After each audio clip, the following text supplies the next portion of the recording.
Topic पे मैं आप लोगों को नोट्स प्रोवाइड करा रही हूँ। वो है आपका आर एस शर्मा की जो बुक है इंडिया एंशिएंट पास्ट। उसका चैप्टर 1 है the significance of ancient Indian history. जो टॉपिक्स पे मैं आपको नोट्स प्रोवाइड करा रही हूँ वो है ज्योग्राफी एंड नेम्स। इंट्रोडक्शन में इसका आपको दे चुकी हूँ। यूनिटी इन डाइवर्सिटी पे भी मैं आप लोगों को नोट्स प्रोवाइड करा चुकी हूँ। आज जो इसका लास्ट टॉपिक है ज्योग्राफी एंड नेम्स, उस पे मैं आप लोगों को नोट्स प्रोवाइड करा रही हूँ। तो चलिए शुरू करते हैं। The Indian subcontinent was geographically well defined and geographical unity was supplemented by cultural integration.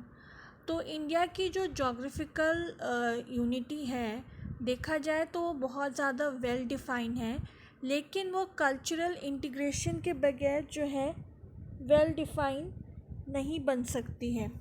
हमें उसके लिए कल्चरल इंटीग्रेशन भी चाहिए। Though there existed many states, languages, cultures and communities, gradually people developed territorial identity. The states or territorial units called Janpada were named after different tribes. हमारे India में आप जानते हैं बहुत सारे क्या हैं, लैंग्वेजेस हैं, स्टेट्स हैं, कल्चर है, कम्युनिटीज़ हैं। और ये हर एक जो टेरिटरी है हमारी इंडिया की, उसकी एक आइडेंटिटी है। आप देख सकते हैं हर स्टेट का अपना एक लैंग्वेज होता है, अपना एक कल्चर होता है। तो उस टाइम पे क्या था, उस टाइम पे जो हमारे स्टेट्स थे या आप कह सकते हो हमारे टेरिटोरियल यूनिट्स थे, उनको जनपद्स में डिवाइड किया गया था। जनपद भी बोल सकते हैं, जनपदास भी बोल सकते हैं। उसमें डिवाइड किया गया था और इन जनपदाओं को डिफरेंट ट्राइब्स के नाम से जाना जाता है, जो कि आप आगे पढ़ेंगे। आप में से कुछ बच्चे पढ़ भी चुके होंगे। टोटल 16 महाजनपदास होते हैं, ये तो आप लोगों को पता ही होगा। जो एंशिएंट हिस्ट्री पढ़ रहे होंगे अपने ग्रेजुएशन में या पोस्ट ग्रेजुएशन लेवल में, या अगर आपने अपने 11-12 क्लास में भी हिस्ट्री पढ़ी है तो भी आपको पता होगा कि टोटल हमारे कितने महाजनपदास होते हैं, जनपदास क्या होते हैं। ठीक है। Now what is Aryavarta? Aryan dominated land. It denoted the northern and central India and extended from the east to the western sea coast. Aryavarta होता है जहाँ पे आर्यंस रहते थे। और ये लैंड कहाँ से कहाँ तक था? ये लैंड आपका नॉर्थ और सेंट्रल इंडिया में, एक्चुअली आर्यंस जो है बेसिकली आपको नॉर्थ और सेंट्रल इंडिया में दिखाई देते थे, और ये आपको जो है वेस्टर्न सी कोस्ट पर भी पाए जाते थे, वहाँ पे भी ये लोग रहते थे। ठीक है। Bharat, in the sense of tribe or family, figures in the Rig Veda and Mahabharata, but the name Bharatvarsh occurs in the Mahabharata and post-Gupta Sanskrit text. तो भारत को जो है एक ट्राइब, एक पर्टिकुलर ट्राइब को, मतलब एक पर्टिकुलर कम्युनिटी को भारत के नाम से जो है डिफ़ाइन किया जाता था, बोला जाता था ऋग्वेद में और महाभारत के टाइम। लेकिन भारतवर्ष क्या है? भारतवर्ष जो है महाभारत में भी अक्कर हुआ है, और आप देख सकते हैं पोस्ट गुप्ता संस्कृत टेक्स्ट में भी अक्कर, मतलब इसके आपको इस नाम को देख सकते हैं यूज़ किया गया है। भारतवर्ष कोई पर्टिकुलर ट्राइब या कम्युनिटी नहीं है। भारतवर्ष मतलब हमारे पूरी इंडिया को ही डिफ़ाइन किया जाता है। The term Bharati or an inhabitant of India occurs in post Gupta text. आप देख सकते हैं जो टर्म है भारती, उसको हम, ये नहीं कि वो आज का टर्म है, मॉडर्न टर्म है, ऐसा नहीं है। वो आपका जो है पोस्ट गुप्ता टेक्स्ट से एरा से चलता आ रहा है ये term. Iranian inscriptions are important for the origin of the term Hindu. The term Hindu occurs in the inscription of 5th to 6th century BC. It is derived from the Sanskrit term Sindhu. तो जो आप अगर हम देखें Iranian inscription में आपको जिस word का बहुत ज़्यादा यूजेज दिखाई देगा वो है आपका हिंदू। और हिंदू जो वर्ड है वो आपको कौन से इंस्क्रिप्शन से मिलते हैं? जो इंस्क्रिप्शन आपके 5th और 6th सेंचुरी बीसी को बिलोंग करते हैं, उन इंस्क्रिप्शंस में ये पाए जाते हैं। और ये संस्कृत टर्म से ड्राइव हुआ वर्ड है। सिंधु से हमारा वर्ड हिंदू बना है। ठीक है। यहाँ तक समझ में आया आप लोगों को? अब हम नेक्स्ट पॉइंट्स पे चलेंगे. Chakravartis were those kings who tried to establish their authority from the Himalayas to Cape Comorin and from the valley of the Brahmaputra in the east to the land beyond the Indus in the west. तो चक्रवर्तीस कौन थे? चक्रवर्तीस basically वो ruler थे जिन्होंने जो है अपना rule कहाँ से लेके कहाँ तक इस्टेब्लिश किया? हिमालय से लेके केप कैमोरिन तक और ब्रह्मपुत्र से लेके आपके इंदस तक. ब्रह्मपुत्र आपका कहाँ पर है? ईस्ट में सिचुएटेड है. और इंदस आपका कहाँ पे लोकेटेड है? वेस्ट में लोकेटेड है. India came to be called Hind in the Persian and Arabic language. India को किस नाम से जाना जाता था? हिंद के नाम से जाना जाता था. कहाँ पर? आपके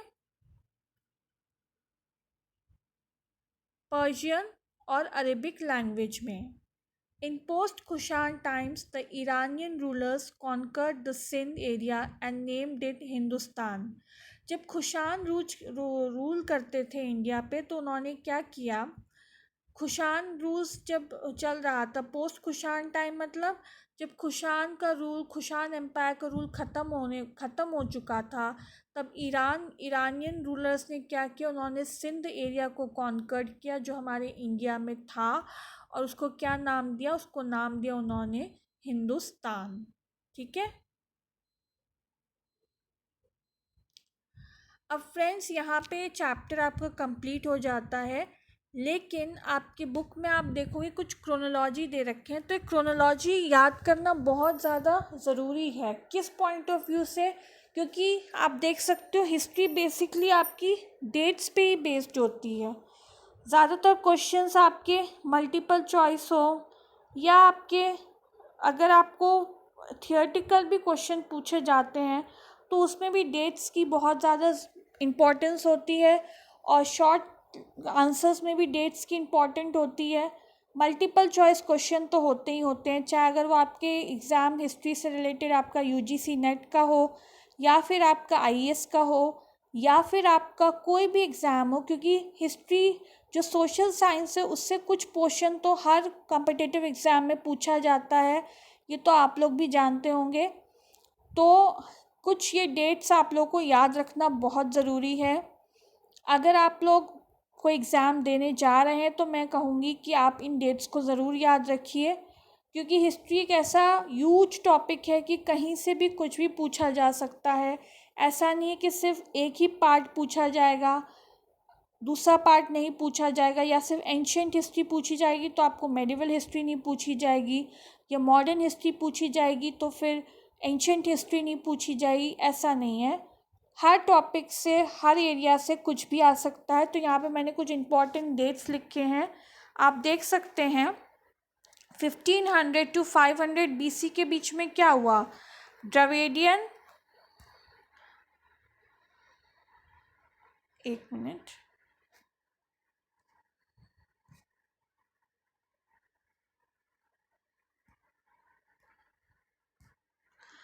द्रविडियन एंड नॉन सांस्कृतिक टर्म्स फाउंड इन वैदिक टेक्स्ट. तो अगर आपसे ये क्वेश्चन पूछा जाए कि आपको द्रविडियन टेक्स्ट कब मिले हैं या द्रविडियन टेक्स्ट का ओरिजिन कब हुआ है, तो बेसिकली आपका क्या डेट आएगी? 1500 to 500 BC. दूसरा है आपका 300 BC to AD 600. इस बीच में हमें क्या मिला? संगम लिटरेचर. अगर संगम लिटरेचर की डेट की बात करें, Sangam literature is a very famous literature और आगे आप पढ़ोगे, डिटेल में भी पढ़ोगे इसके बारे में, तो इसकी जो डेट आप देखी जाएगी, इसकी डेटिंग पे अगर ध्यान दोगे तो वो आपकी है 300 BC to AD 600. नेक्स्ट है आपका 3 CBC. जब आपको प्राकृत एज अ लिंगुआ फ्रैंका मतलब प्राकृत एज अ लैंग्वेज ओरिजिन हुआ था तो उसको हम कहेंगे 3 CBC. और AD 4C ऑनवर्ड से क्या हुआ? संस्कृत जो है स्टेट लैंग्वेज की तरह यूज़ होने लगी. ठीक है. AD 4C से क्या हुआ? संस्कृत जो है आपकी जो है स्टेट लैंग्वेज की तरह यूज़ होने लगी. आई होप आप लोगों को ये टर्म्स पता होंगे. BC का फुल फॉर्म क्या होता है, AD का फुल फॉर्म क्या होता है, CBC का फुल फॉर्म क्या होता है, क्योंकि ये तो हम बेसिकली बच्चों 6th क्लास में ही पढ़ लेते हैं। ये टर्म्स तो आप लोगों ने 6th क्लास की, अगर एनसीईआरटी में भी आप देखोगे तो इसके फर्स्ट चैप्टर में ही आप लोगों को बैक साइड में दिख जाएगा कि इन टर्म्स को हम क्या कहते हैं। ठीक है, तो आई होप अगर फिर भी आप लोगों को कोई टर्म में डाउट हो या नहीं पता हो तो आप मुझे कमेंट सेक्शन पे लिख के भेजिए, मैं आप लोगों को ज़रूर क्लियर करूँगी, बताऊँगी भी उसका मतलब। लेकिन उसके लिए पहले आप लोगों को मेरे चैनल को लाइक करना पड़ेगा, शेयर करना पड़ेगा, सब्सक्राइब भी करना पड़ेगा। यहाँ आपको मेरे चैनल पे सारे बुक्स जो आपकी हिस्ट्री से रिलेटेड है, चाहे वो RS शर्मा हो, सतीश चंद्र हो, आपकी स्पेक्ट्रम हो या और कोई भी बुक हो, उससे DN झा की बुक हो, उससे रिलेटेड आपको यहाँ पे नोट्स मिलेंगे। साथ ही साथ आप लोगों को हर एक टॉपिक की जो है एक्सप्लेनेशन भी मिला करेगी। अगर आप लोगों को मेरा ये वीडियो पसंद आया हो तो प्लीज़ मेरे चैनल को लाइक कीजिए, शेयर कीजिए, सब्सक्राइब कीजिए, बेल आइकन को दबाइए ताकि जब भी मैं कोई लेटेस्ट वीडियो डालूं तो उसकी नोटिफिकेशन आप तक पहुंच जाए। मैं दोबारा से सारी स्लाइड्स को जो हूँ बच्चों स्क्रॉल कर रही हूँ ताकि आप लोगों को पता चल जाए मैंने कौन कौन से इम्पोर्टेंट पॉइंट्स यहाँ पे नोट डाउन किए हैं। मैंने आप लोगों को ये पॉइंट्स एक्सप्लेन भी करा दिए हैं। आई होप आप लोगों को समझ में आया होगा। कोई डाउट हो, कोई टॉपिक नहीं समझ में आ रहा हो, कोई पॉइंट नहीं समझ में आया हो तो आप मुझे मेरे कमेंट सेक्शन पर लिख कर भेज सकते हैं। आज के लिए बच्चों बस इतना ही था। नेक्स्ट वीडियो तक बाय।